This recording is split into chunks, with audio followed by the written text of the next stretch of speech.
Hola, clase de Álgebra 2. Soy el señor Medina. Ahora vamos a hablar cómo factorizar un polinomio de 4 términos. Este procedimiento, cuando tenemos 4 términos, podemos utilizar lo que se dice factoring by grouping. The first thing that I'm going to do to factor by grouping, I draw a line right in between the second term and the third term. Just simply draw a line like this. And what I'm going to do, I'm going to factor out the GCF from the first one. Then I'm going to factor out the GCF for the second binomial.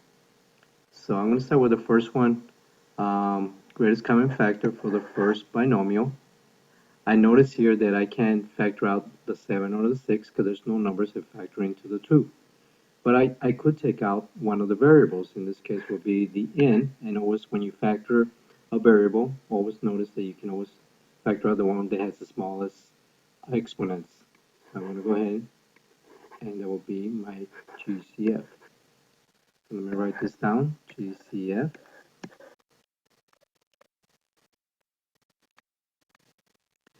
Now go ahead and factor it just like we've been doing in practice. Bring down the 7. Subtract the exponents, 3 minus 2 gives me only 1. Bring down the 6 minus 6. And the ends cancel out here. And I'm done with the first binomial. Now I go to the second binomial, and I notice that the 6 can be divided, or 18 can be divided by 6, but 21 cannot be divided by 6. 21 could be divided by 7, but 18 cannot be divided by 7. The only number that can go into these two numbers, or can be divided, will be the number 3. And I can't factor out a letter or variable because the 18 doesn't have a letter. So the GCF for the second binomial would be 3. And then I'm going to go ahead and write it. See, I have a plus sign. You have a minus or plus, always put the sign down.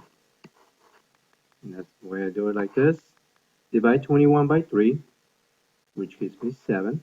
Bring down the variable. Minus 18 by 3 will give me minus 6. If you notice, these answers will always be the same as the second one. And if it doesn't, then we have to do something to make it look the same.